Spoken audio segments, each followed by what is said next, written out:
Bem,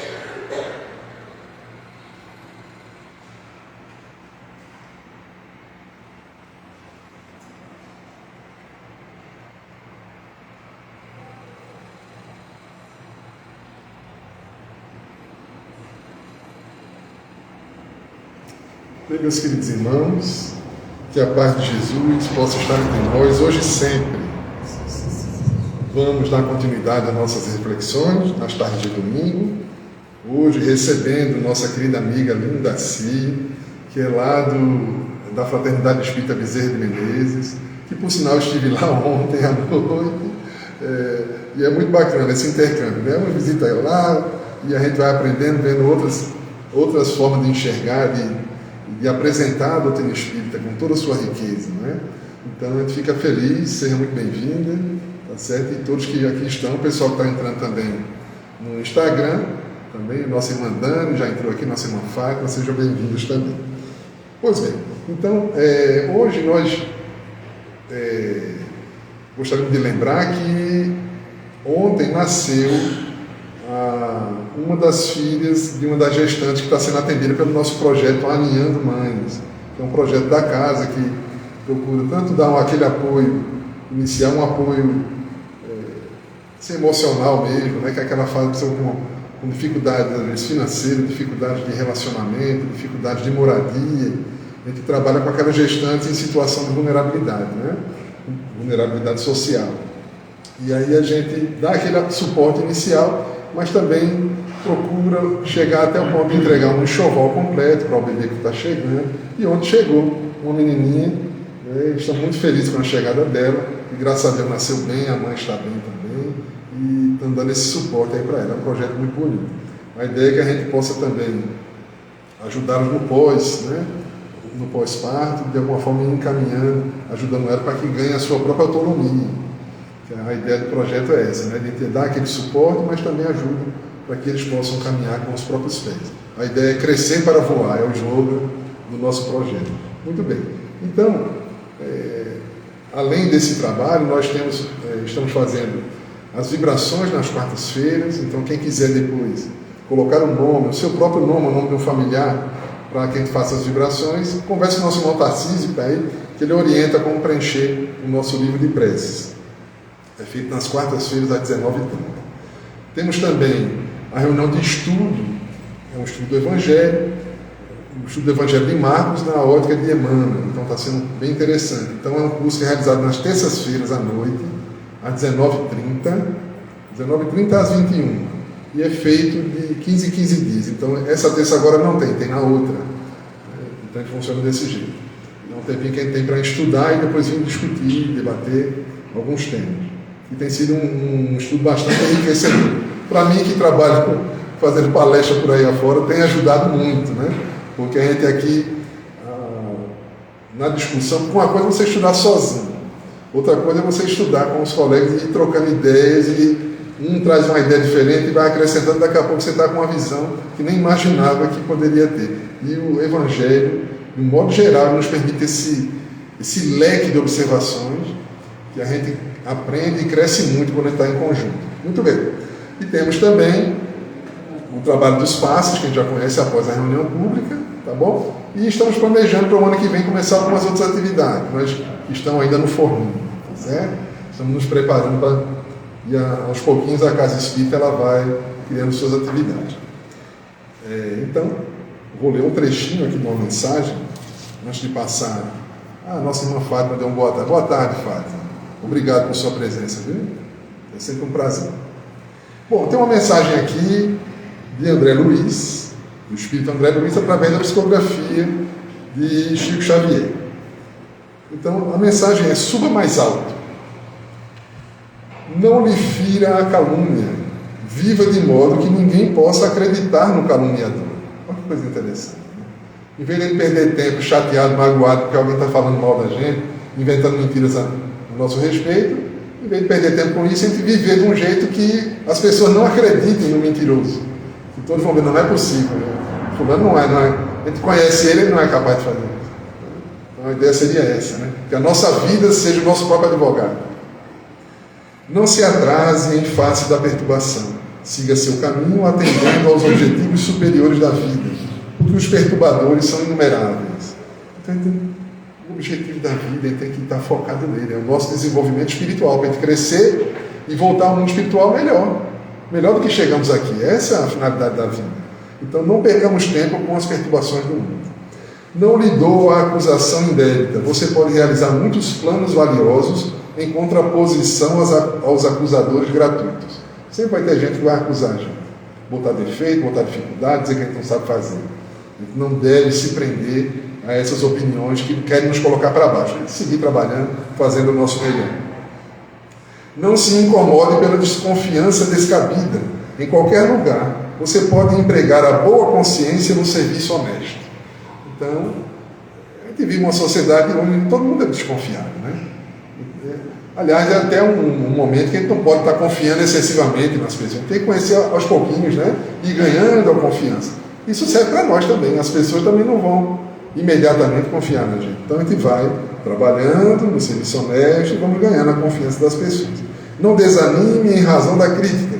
Se a censura é serviço cabível a qualquer um, a realização elevada é obra de poucos. Qualquer um pode ficar botando defeito, né? Mas trabalhar, fazer a coisa acontecer é para poucos. Então, sejamos desses poucos. E para finalizar, não se aborreça em virtude dos pareceres desfavoráveis. Se você permanece consagrado ao bem, a aprovação da própria consciência prepondera acima de qualquer opinião, por mais respeitada. Então a gente deve agir sem se preocupar com a opinião alheia. O importante é a nossa consciência estar tranquila que estamos fazendo a coisa certa. Fazendo a coisa certa, vai sempre ter pessoas que, mesmo fazendo a coisa certa, não vão acreditar muito em nós, vão botar dificuldade, né? Então ele não deve se preocupar com essas opiniões e seguir adiante. Muito bem. Então, sem mais delongas, vamos fazer a nossa prece, tá certo? E sempre agradecendo a Deus pela oportunidade que temos de aprender com essa doutrina que nos mostra quem somos, de onde viemos, qual o objetivo de estarmos aqui, para onde vamos. É isso que a doutrina espírita nos traz. E isso é muito consolador. Vamos então fazer a nossa prece. Eu vou pedir, será que eu posso pedir àquela pessoa que não está na escala? Sei, acho que não, né?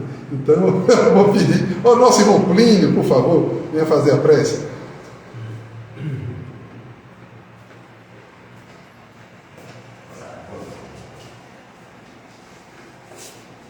Senhor Jesus, agradecemos mais uma vez por estarmos aqui para mais uma vez aprender algo que nos leva a nos fortalecer na fé e na caridade. E com a palestra de hoje, possivelmente, vamos sair daqui mais esclarecidos e mais determinados a seguir com perseverança. Nos ilumine a palestrante para que ela nos transmita com segurança os seus conhecimentos. Isso eu vos peço que assim seja. Sim. Então, meus queridos irmãos, pedimos permissão ao Mestre Jesus para darmos por iniciada a primeira parte dos nossos trabalhos. Então, com a palavra, a nossa irmã Lindaci Fernandes, da Fraternidade Espírita Bezerra de Menezes, vai tratar do tema Dai a César o que é de César.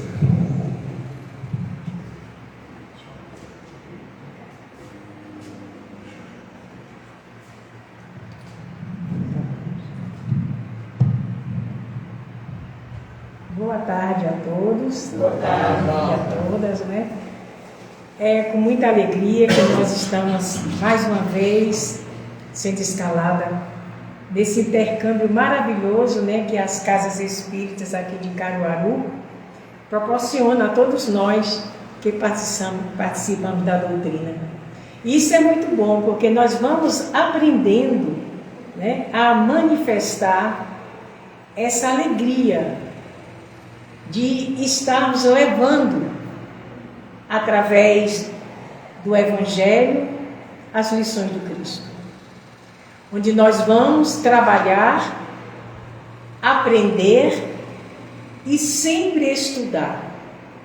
Porque todos nós que fazemos esse movimento espírita, nós estudamos com alegria e levamos a mensagem do Mestre com respeito, com amor, com dedicação. Como ele falou, né? Nós estamos no capítulo 11, que é amar ao próximo como a si mesmo e dar a César o que é de César. Nós observamos nesse capítulo, quando se fala dos republicanos, onde eles que eram encarregados desse movimento, né, de cobrança do imposto. E nós observamos que até hoje, nesse momento atual do nosso conhecimento, existe uma certa dificuldade para que a gente possa pagar esse tributo.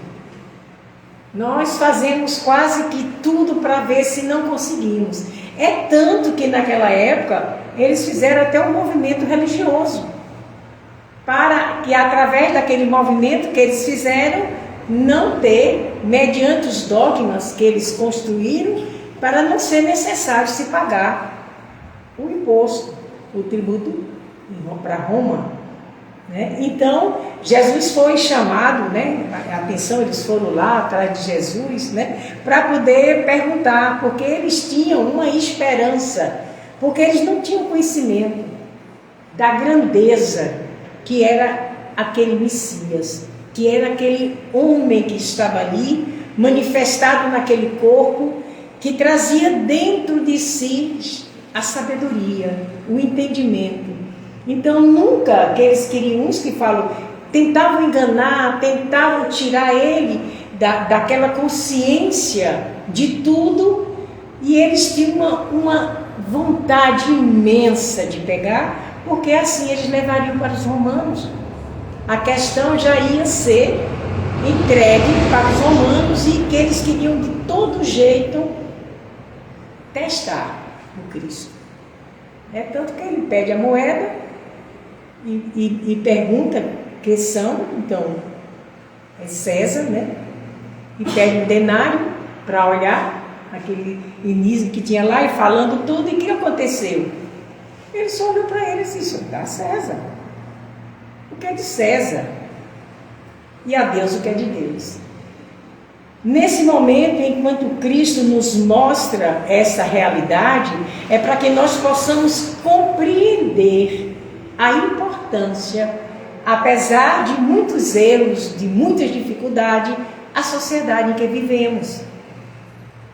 Porque ele nos mostra a lei, que é a lei de você tem que pagar aquilo que você deve, aquilo que foi constituído ou instituído pelo homem, principalmente naquela época.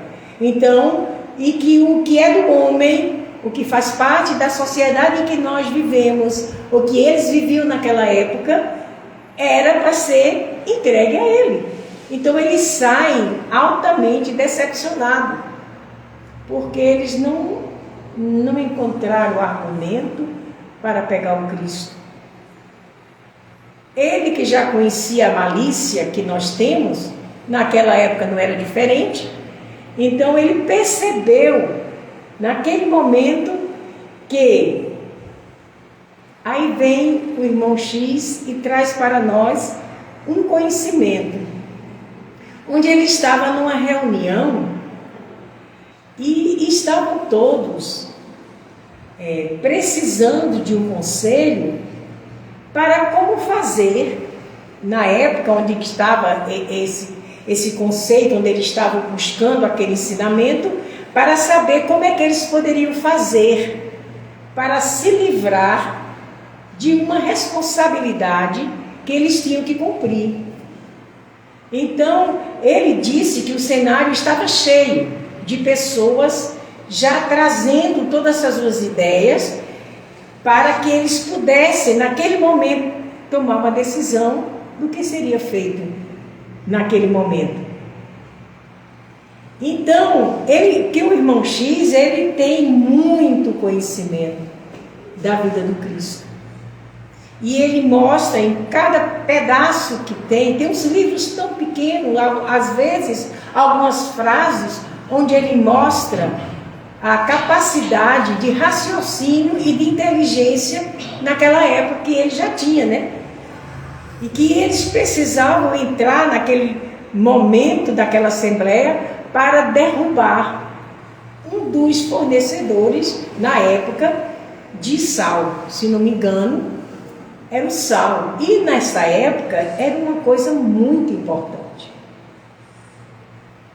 Mas que todos que moravam naquela aldeia, onde estava acontecendo aquela reunião, querendo que conseguisse, através do conhecimento de algum membro que era fornecedor daquele alimento, né, que era o sal, para que eles pudessem pegar escondido. Já existia essa ideia, né? Por isso que Jesus nos chama de hipócritas. E sabe que nós somos, que naquela época, pessoas de má fé, pessoas que não tinham conhecimento e não tinham nenhuma certeza desse momento de nos mostrar que, se nós não tivermos o conhecimento moral do que somos e do que podemos ser no futuro, traz a dificuldade que as pessoas só vão viver o presente.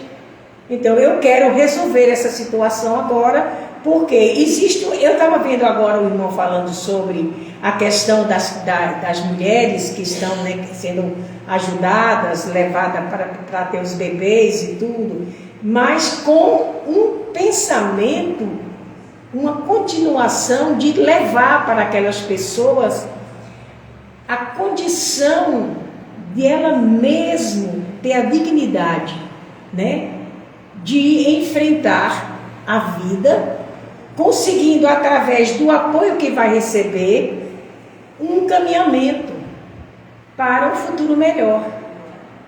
Às vezes nós observamos que as pessoas ainda não entenderam a lei do progresso. E muitas das vezes acham que o trabalho que você vai iniciar, seja qualquer trabalho, você está fazendo para o outro. E é por isso que nós observamos, é o que aconteceu nessa assembleia, que o irmão X estava mostrando. E eles acham que não está trabalhando para si, trabalha para o outro. E se eu trabalho para o outro, por que eu vou dar o melhor de mim se o outro vai enriquecer? E é esse momento em que entra a consciência de nos mostrar que, se nós precisamos dessa lei do progresso para termos a dignidade de vivermos na terra com respeito a nós mesmos. E o que é que ocorre depois de tudo isso?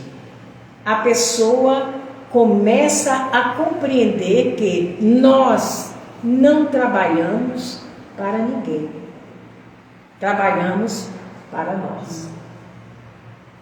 Que na proporção em que você está naquela empresa e ela vai dar o crescimento através do nosso... O que é que o mestre diz para nós?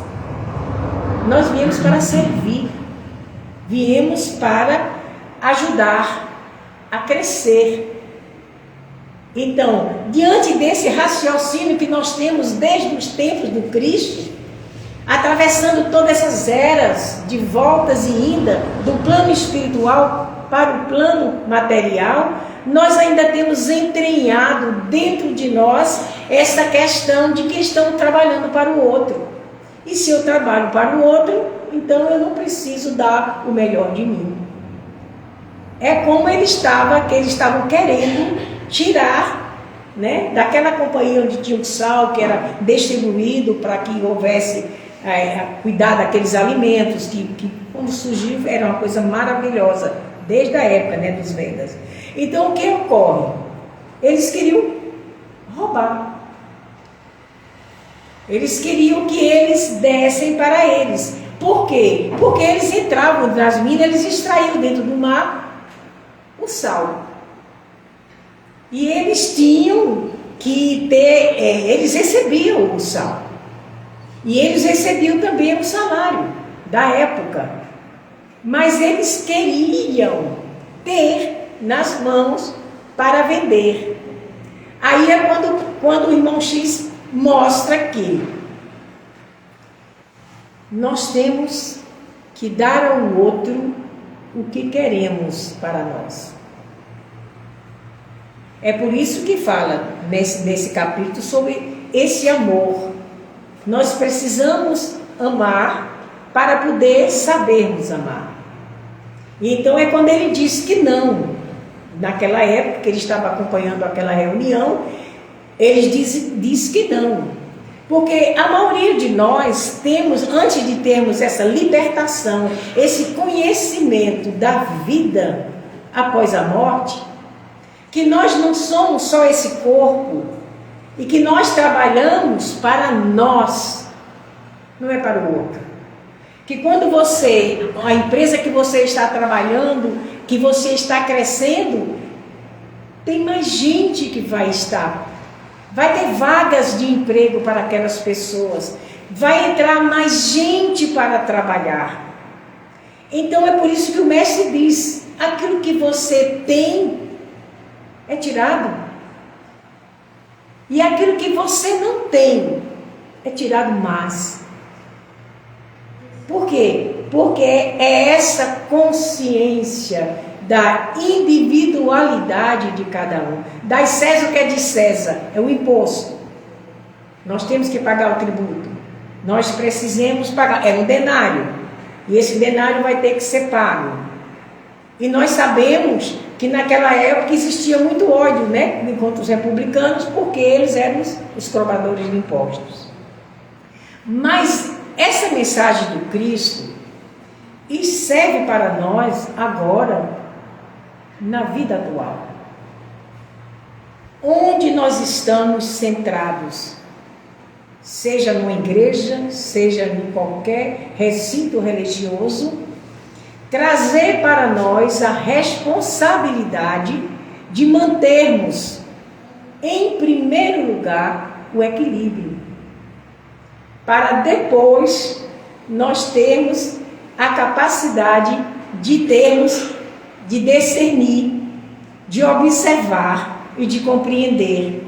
Na mensagem de hoje fala dos falsos testemunhos, as pessoas que falam mal de nós, né? E que nós, como é que prova que você não é aquilo que estão falando? Através da exemplificação. E era isso que Cristo fazia. Ele não excluía ninguém. Ele nunca disse para nós assim, não, Dona Lindacia, a senhora não vai ficar hoje aqui não, levante-se, porque a senhora é pecadora. A senhora fez algo errado e não merece ser curada.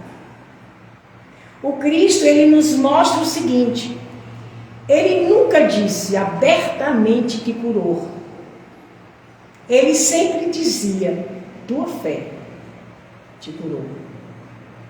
Se não houvesse elemento dentro de nós, essa fé dentro de nós, é muito difícil nós alcançarmos aquilo que buscamos, porque tem a fé divina e a fé humana. Na fé humana nós temos força para vencer qualquer dificuldade quando vemos se alguém de nós que amamos, que pode ser um filho, um irmão, pode ser um pai, pode ser um grande amigo, em dificuldades de perigo, e qual é a atitude nossa de cristão? É dar o passo para ajudar. Nós vivemos nesse movimento de ajuda. E onde quer que nós estejamos, nós temos que compreender que é melhor a gente aprender a dar a César mesmo o que é dele. Nosso Brasil é o país que tem a cobrança de impostos é uma das maiores. Por quê? Às vezes eu me vejo pensando, por quê? Porque tudo tem imposto. Por que isso? Porque diz que a taxa é a mais alta do que... E aqui em Pernambuco se você for abrir uma empresa, é uma das mais altas também. Eu acho que do Nordeste é a maior taxa mais alta de imposto é aqui em Pernambuco. Para você abrir uma empresa, abrir uma indústria, para que você possa trabalhar e oferecer para as pessoas onde mora, onde está sendo aberto aquela fonte de trabalho, para ajudar aquelas pessoas. Mas, se nós temos que dar a César o que é dele e a Deus o que é dele, nós pagamos os impostos. E nós continuamos dentro, lá no profundo de nossa alma, essa indagação. E é justo a gente pagar? Mas Emmanuel diz o seguinte: vinha de luz, caminho, verdade e vida. Ele está narrando uma mensagem, como foi narrada aqui pelo nosso irmão, uma mensagem, quando ele olha, né, e vê, dentro da indagação do texto, a pessoa dizer assim: por que eu tenho que caminhar 2 passos? Por que eu tenho que caminhar 1000 passos?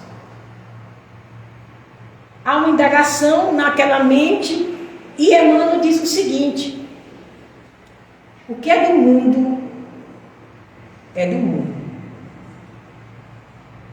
Então você vai e pague o que é do mundo. Isso nos mostra a responsabilidade que nós temos de honrar os nossos débitos.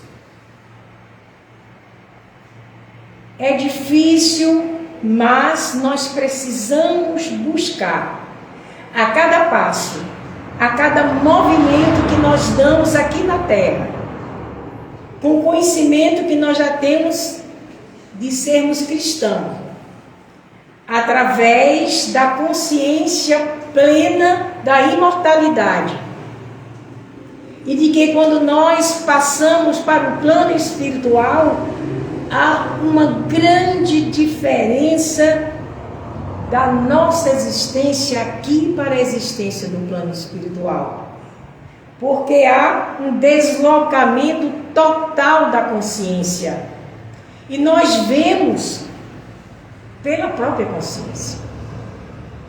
Nós não precisamos dos olhos para ver, e nós também não temos o nosso corpo para esconder as mazelas. É quando ele fala que as capas, que Emmanuel fala que nós temos as máscaras e as capas, que nós escondemos a nossa própria deformidade. Lá nós estamos soltos e não podemos pedir para deixar para amanhã. Porque nós temos o costume ainda de aprendermos a questionar tudo. E quando nós somos questionados por algum fator que está precisando melhorar, nós nos aborrecemos ainda. É por isso que diz que na casa espírita a gente é muito bilíngue, porque até nas próprias reuniões mediúnicas, onde a gente tem que dar o que é do mundo e entrar numa reunião mediúnica e oferecer o que é de Deus, que é a tranquilidade, a harmonia, a fé, a segurança, a certeza de que todos que estão enfermos, naquele momento onde eles estão passando pelaquela transição de reconhecimento da sua própria morte, porque às vezes eles chegam tão embaçados, tão presos às energias terrenas, que eles não têm condição de ver que estão libertos já do corpo. Então, aquela passagem ali, aquele momento daquele transe, eles recebem um choque anímico, onde eles percebem que está diferente. Eu estava lendo uma mensagem pequena, eu gosto muito dele, tem pessoas que não gostam do movimento espírita, né, que é o Bacelli, mas ele tem o Inácio Ferreira, que traz algumas coisas que a gente tem A leitura espírita é para a gente ler, observar, entender e buscar o melhor. Isso não só está nos livros espíritas, isso está em qualquer doutrina que você queira aceitar. Você precisa ler, estudar, entender, discernir e depois praticar. É a mesma coisa. Então ele mostra em uma parte de um livro dele que o Inácio, ele chega, que ele é psiquiatra, e ele chega a um ponto que ele está sufocado. Não pelo trabalho que ele está fazendo, que ele atende as pessoas com problemas psiquiátricos que levam para o plano espiritual ainda. É que quando nós não deixamos, nós carregamos. E o que é que nós carregamos para o mundo espiritual? É dinheiro? É fortuna? É roupa? Não. Nós carregamos aquilo que nós conquistamos e também aquilo que ainda nos perturba, que é o medo, que é a desconfiança, que é tantas coisas que nós trazemos dentro de nós, e quando nós nos soltamos desse corpo, então há muito tempo já no mundo espiritual, ele se refere a uma situação de angústia que ele começa a passar. Então, ele fala claramente, como se diz assim: olhe, gente, quando eu estava na Terra, que nós trabalhávamos nas quartas-feiras, que tinha a reunião de desobsessão, porque tem a reunião mediúnica, que é para o desenvolvimento da mediunidade, e a assistência também dos espíritos que chegam doentes. E tem a reunião desobsessiva, que já é uma reunião diferenciada. Por quê? Porque as pessoas que estão sendo tratadas estão passando por um processo obsessivo. Então ele disse que ele pedia tanto aos espíritos. Ele pedia a Bezerra de Menezes, ele pedia a Eurípides Bassanufo, ele pedia a todos aqueles que ele tinha conhecimento, que ele já chegou até conhecer, como Chico. E ele pedia ajuda e ele queria que fosse atendido naquele exato momento. Então, nesse momento em que ele passa por esse transe, como se fosse, ele volta para dentro de si mesmo e pensa e diz a ele mesmo: por que eu estou triste? Aí ele compreende. Quando ele pedia aos espíritos que fizesse tudo o que ele queria que fosse feito, ele percebe que o espírito fora do corpo também tem momentos decisivos na vida deles, que eles não podem ser chamados e imediatamente estar presente onde nós estamos. E é por isso que há as reuniões da Casa Espírita com hora marcada. Porque nós temos uma equipe aqui formada para que tudo ocorra na paz, na tranquilidade, na harmonia. O que é que nós vamos dar a César aqui nesse momento? É arrumarmos o local, é limparmos, é cuidarmos, para que quando cheguem as pessoas, encontrem o local. O que é que nós vamos dar a Deus? A harmonia, a confiança, mostrar que esse momento terreno que nós estamos vivenciando agora é curto e é transitório, e que nós ainda estamos apegados demais às moedas. Nós estamos buscando sempre melhora para nós. E isso é certo. Isso é verdadeiro.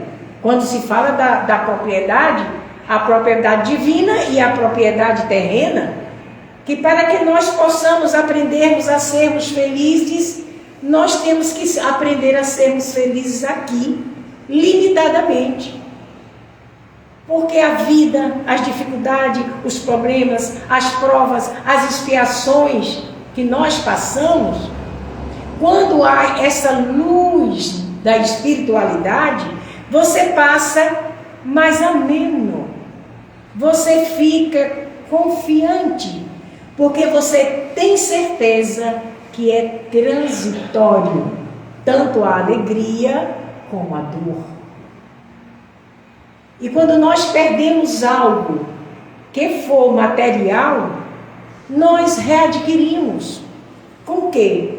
Com o trabalho, com a busca pelo nosso salário, nós vamos adquirir tudo que nós perdemos materialmente aqui. Às vezes em valores menores, porque a vida, ela vai transitando em momentos. E nós que somos ainda muito apressados, que queremos tudo que aconteça, é quase toda a nossa personalidade é lançada nisso.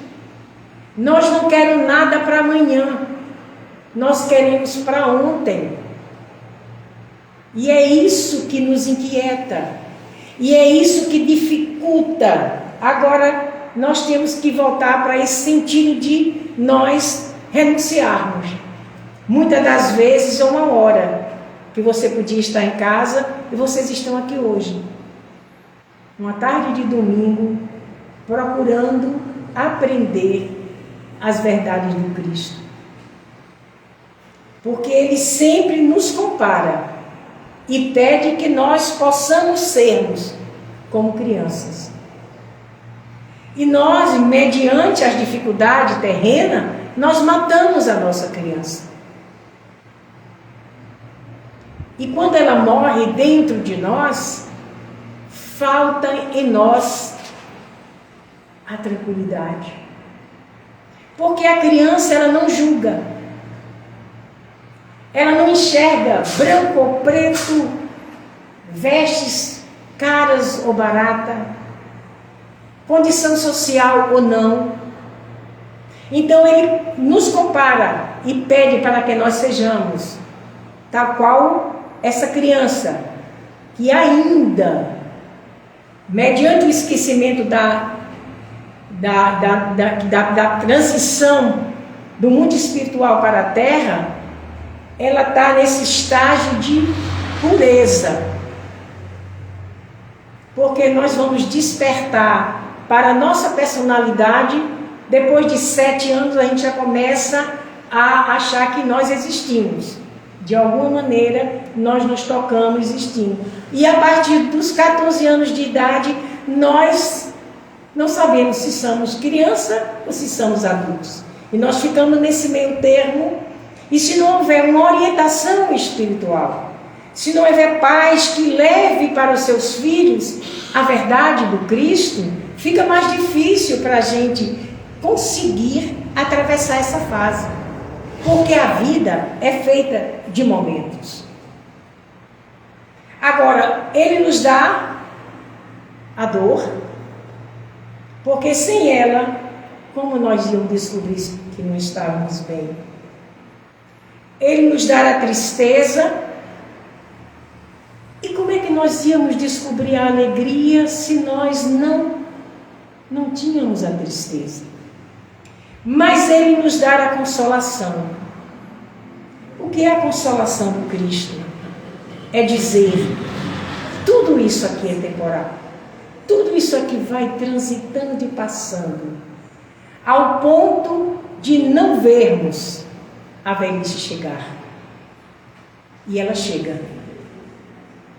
E ela tem uma frase do Emmanuel, que eu gravei uma vez, eu me lembro, meu Deus, eu tinha quantos anos quando eu vi essa frase? Acho que eu tinha uns 39 anos. Quando ele disse, eu achei aquilo estranho, e eu fiquei, não achei muito bom não. Ele disse assim, desde que Emmanuel disse. Não sei se é um livro que eu tenho que é Instrumento do Tempo. É um livro antigo, de 76. E ele diz assim o seguinte, ele diz assim, a velhice, ela só é mais difícil por 2 coisas. Primeiro, nós não percebemos que ela vai chegar. É tanto que o tempo, como ele fala do tempo, o tempo está aí e nós às vezes esquecemos de que ele vai passar e que ele continua passando. O que nós falamos aqui já está no passado. Então ele mostra assim, diz, e o que é que incomoda a humanidade? A velhice.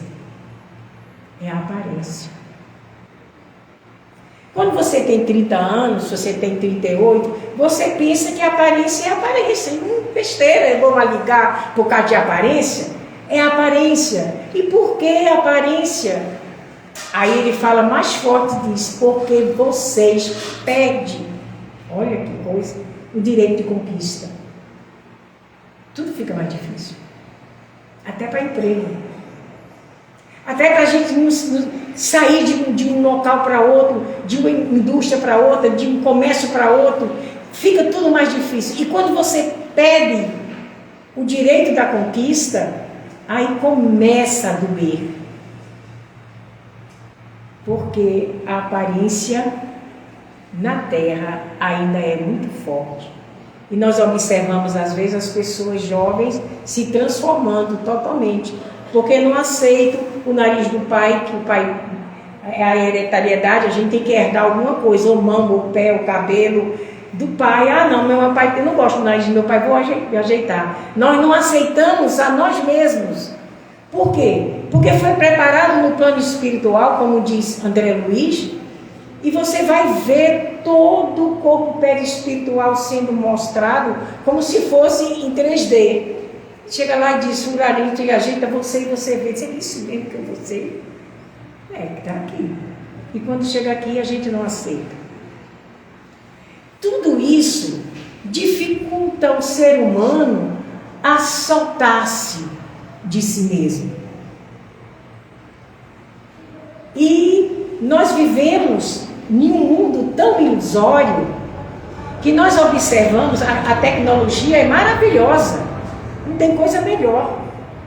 A gente conversa, só fala na mesma hora, mas traz para nós um ponto ainda que nós precisamos compreender. Por quê? Quando se fala assim, eu tenho que dar a César o que é de César, que são as coisas materiais que nós conquistamos. E são o que construímos. Nós, espíritos, sabemos que tudo é empréstimo, porque sabe que ninguém leva nada. Então a gente está construindo, a gente está, e é tão difícil a gente desapegar. E quando ele fala firme, que a gente tem que dar mesmo, dá a terra que é dela, você vai ter que deixar. E a Deus é o seu espírito que você vai ter que levar. Que é os momentos de reflexão onde nós compreendemos que sem essa doutrina que esclarece, que nos envolve e que nós podemos até brigar, às vezes com os livros, com os romances, para dizer, olha, eu não acho muito bem desse ponto não. Aí você vai em André Luiz e está lá. Ah, então é isso mesmo, tem que ser, então vamos ver. Isso é estudo. E o que me encantou quando eu vim da Bahia para aqui foi justamente o estudo. Você poder discordar. Porque você está nas religiões, graças a Deus que todos nós precisamos, e graças a Deus que todo ser humano que está onde eles estiverem, eles estão no local certo, no momento certo da sua evolução. É tanto que a casa espírita não é tão cheia, porque não há promessa para nós. Ah, você é espírita? Ah, então você vai para o céu. Você não vai passar nem por prova, viu, meu amigo? É céu direto. Não. É tudo conquista. Nada é de graça. Deus nos favorece a inteligência, nos coloca os talentos, que nós estamos descobrindo eles de cada ponto. Os Espíritos nos informam. Eu quero que você hoje bote uma lista. Uma que você conquistou de virtudes e bota uma de defeitos. É quando a gente vê aí o César e o Deus. Aí o defeito que você quer e você diz, mas precisa eu fazer isso? Não, precisa. Você vai precisar fazer isso. Aí e precisa ser agora, porque a gente nunca gosta. Se alguém disser o que nós somos, a gente discorda. Não é verdade? A gente fica ainda procurando uma desculpa para dizer, não, mas... Não, você vai fazer isso, não precisa fazer aqui. Leve para casa a lista e eu quero que você traga isso para o estudo da noite. Orientação, mentor espiritual, vamos fazer isso, vamos. E, menina, coisa boa foi que surgiu, viu, gente? Bondade demais, é paciente, é bacana, é boa amiga. E foi fazendo uma lista grande. Aí quando chegou nas falhas, aí começou orgulho, prepotência, vaidade, ciúme e aquelas coisas que nos incomodam e que nos faz sofrer em vão, né? É um sofrimento em vão, que a gente não vai melhorar sofrendo porque o marido saiu e será que ele estava no corpo? Isso aí, esse sofrimento não leva a lugar nenhum. Ninguém vai ficar feliz, nem vai ficar no céu porque está com ciúme. E eu botei uma palavra que era a única que estava faltando: inveja. Eu escrevi inveja, risquei. Aí eu pensei, eu não sou invejosa. Eu não tenho inveja de ninguém, não tenho inveja de carne, o que fizer, quem é rico, quem não, porque eu não tenho inveja de nada. Aí a consciência disse, coloca. Eu colocava. Gente, eu fiz esse teste, que era para entregar no outro dia, eu fiquei até 1h da manhã com essa inveja, que eu não era invejosa.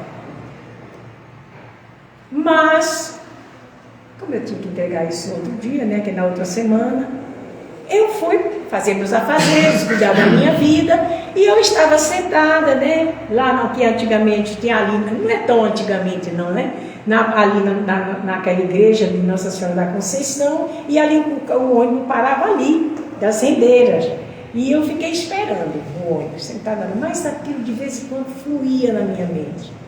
Meu Deus, que eu tenho inveja, eu não sou invejosa. Aí quando foi mais um pouquinho, eu vi atravessando daquela rua de lá, né, aqui está o ponto de ônibus, essa rua aqui, um casal de idosos, pegadinho na mão do outro. Que coisa, que cena tão linda que eu achei. Ah, meu Deus, eu não consegui isso. Onde é que estava a inveja? Aí eu cheguei em casa e botei inveja. E aí vamos trabalhar. Porque você casa, está em tudo e de repente tudo desaparece e você está só. Tantos anos depois você olha o olho e o cara está passando.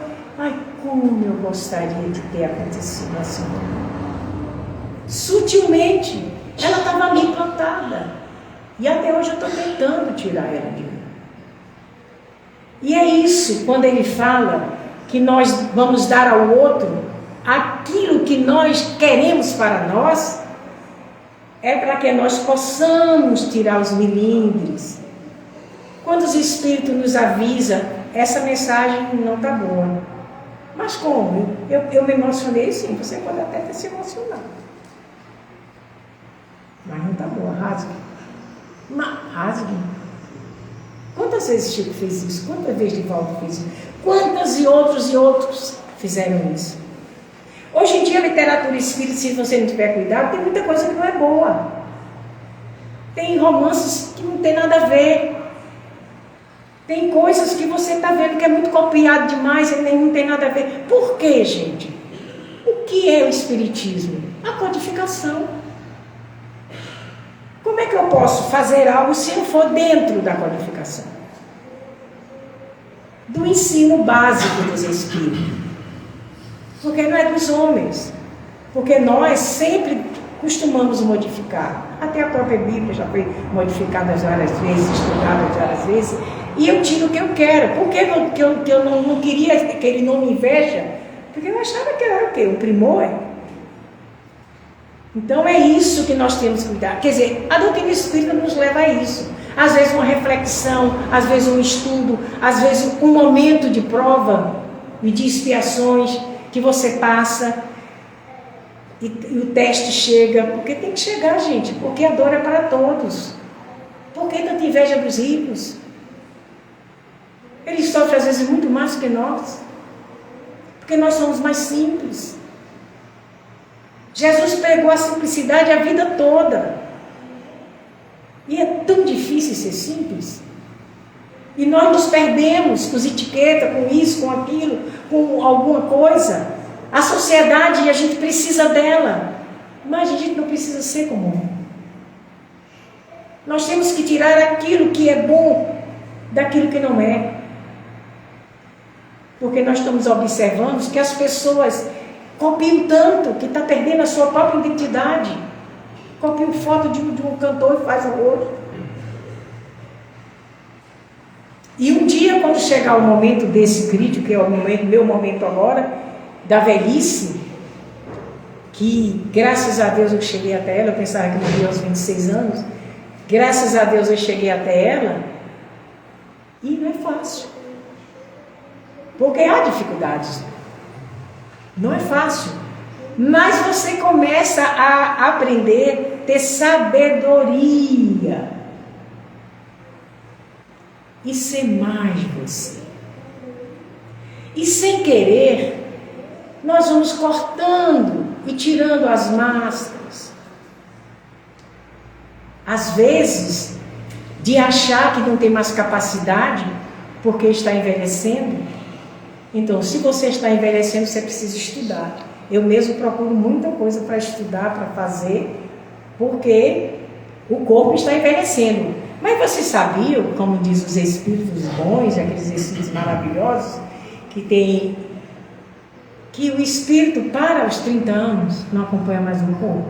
25, 30, deve parar com 25. É por isso que a gente nunca pensa que está velho. Porque nós estamos jovens. Porque quem comanda nosso corpo é jovem. É vida em abundância. É essa vida que Deus fala. Não é o corpo, é a vida em abundância. Porque até isso é sabedoria de Deus. Porque eles nos conduzem com mais facilidade e cuida de nós, do nosso corpo com mais facilidade, porque eles aprendem a amar esse corpo que serviu de instrumento para a sua liberdade. E é isso que nós tínhamos que falar hoje.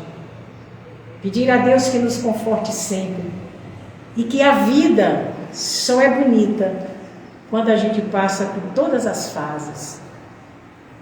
E quando a gente aprende em cada fase e vê a diferença de uma e de outra, e no final de tudo, você percebe que você é você mesmo em todos os momentos. Muita paz, meus irmãos.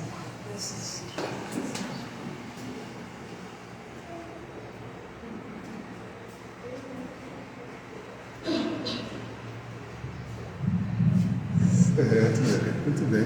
Então, agradecendo nossa irmã Lindaci pela gentileza de estar aqui conosco hoje, trazendo essa reflexão tão interessante, né? E, nossa, eu não enxerguei muitas coisas, viu, irmã? Porque realmente a gente não percebe o tempo passando. Né? E quando a gente abre o olho, os cabelos começam a branquear, o corpo já não é mais a mesma coisa, e é assim mesmo. Mas a gente se sente ainda como... que às vezes eu olho para trás, a gente se sente como se fosse aquele jovenzinho ainda. Mas não somos mais, mas por dentro ainda somos, né? Gostei muito dessa abordagem, né? Porque é vida, é abundância, é vida em abundância, que nos inspira, que nos move. Graças a Deus. Muito boa a mensagem da nossa irmã. E veja que interessante, ela lembrou uma coisa que é muito importante. A gente tem que estudar a codificação espírita, né? Podemos ler o que quiser, não é? A gente vai ler, faz nossa reflexão, não tem problema. Mas para nós somos espíritos, a gente tem que ter a codificação para poder a gente entender os conceitos básicos da doutrina e poder analisar as outras obras. Então, o Livro dos Espíritos é a obra principal, básica, não é? Mas temos também o Evangelho segundo o Espiritismo, temos o Livro dos Médiuns, também que explica todo aquele que quer trabalhar na mediunidade deve realmente estudar o Livro dos Médiuns. Temos a Gênese, que trata de questões da formação do planeta, dos fluidos que nos envolvem, fluidos que a gente não enxerga, mas que têm influência em nossas vidas, e o céu e o inferno para nos explicar a questão da justiça de Deus, o que nos aguarda após a morte do corpo, né? Porque após a morte do corpo, há vida em abundância, não é isso, minha irmã? Então, muito bom, muito obrigado, viu, por sua presença, e obrigado a todos que aqui estiveram. Então, vou só dar um recado aqui, que na semana que vem, nós teremos a presença do nosso irmão José Roberto da Silva, que é conhecido por Beto, que é lá do Centro Espírita Apolo, da cidade de Bezerros. E ele vai tratar do tema Espiritismo e Responsabilidade Pessoal. E muito interessante, porque isso aqui, o título da palestra dele tem muito a ver com o que nossa irmã falou hoje, porque o espírita, veja o que ela fez, esse exercício, né, de enxergar suas próprias fragilidades para poder melhorar. Então nós temos essa, porque nós somos responsáveis pelos nossos atos. Então, se eu sou responsável pelos meus atos e eu quero ter uma vida melhor, eu tenho que melhorar os meus atos. Para melhorar os meus atos, eu tenho que saber o que não vai bem dentro de mim. Fazer esse exercício. Muito bonito esse depoimento da nossa irmã sobre a inveja. Aprendi muito na tarde de hoje, né? E eu acho que eu tenho inveja dos velhinhos também. Mas vamos chegar lá, vamos esforçar. Então, meus queridos, vamos fazer a nossa prece de encerramento. Então, eu vou pedir ao nosso irmão José Souza, por favor, de fazer a prece. No tempo que mandamos um abraço aí para os que nos acompanharem pelo Instagram, tá certo? Obrigado pela presença.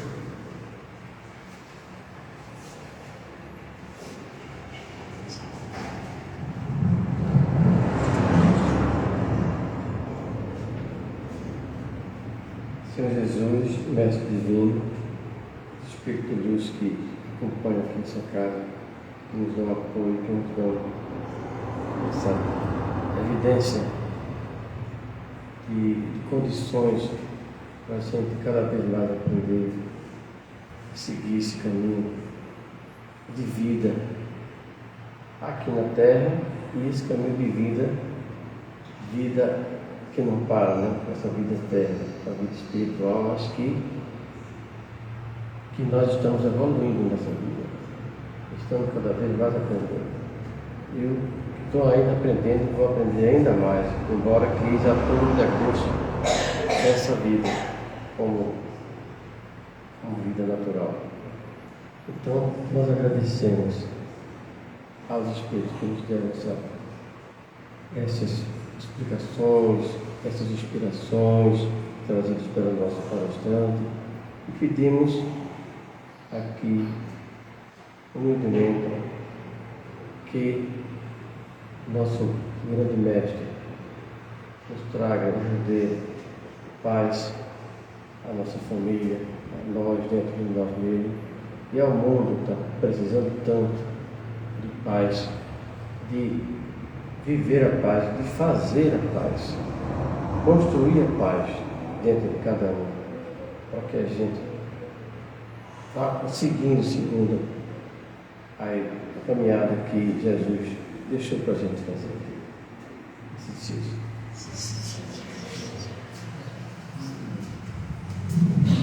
Sendo assim, damos por concluída essa parte dos nossos trabalhos.